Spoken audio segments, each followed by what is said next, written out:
साबाफारि खुलुमनाय जासिबाय जोङो इतिमध्ये प्रटेम स्पिकारनि जरियते जोंनि 40 जन MCLA फोरनि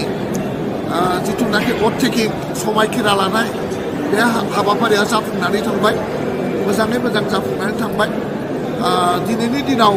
व्यक्तिगत उसुबिदानि थाखाय साथाम मानिजाथाव MCLA बिथांमोना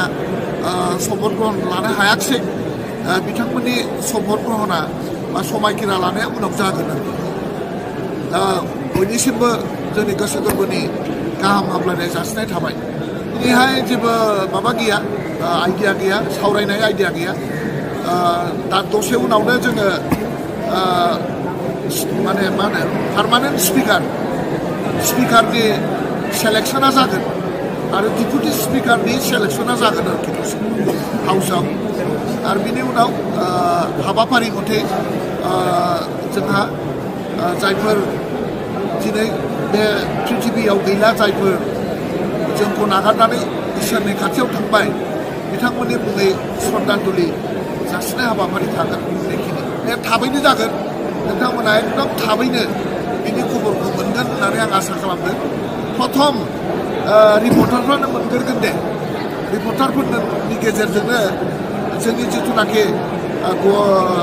एक्जिकिउटिभ काउन्सिल फोसावनाय बे फोसावनाय हाबाफारिखौ नोंथांमोननि गेजेरजोंनो रायजो राजानो मोनथिहोनाय जागोन गोजोन्थों दा हाउसआ सेलेक्सन खालामदों आनोनिमास मोनसे सेलेक्सन प्रसेस दङ नियम मथे सेलेक्सन जागोन आरो बेखौ जोङो बयबो समर्थन होब्लानो स्पिकारा जागोन आरो बिजेपिनि सानै बिजाथिनो EM होगोननि बाथ्रा बानसावबाय थादों ना बेफोरो जेबो बाथ्रा गैया बेफोरखौ दासिम जोंनि लेभेलाव बा गभर्नमेन्ट लेभेलाव सावरायनाय जायाखै बे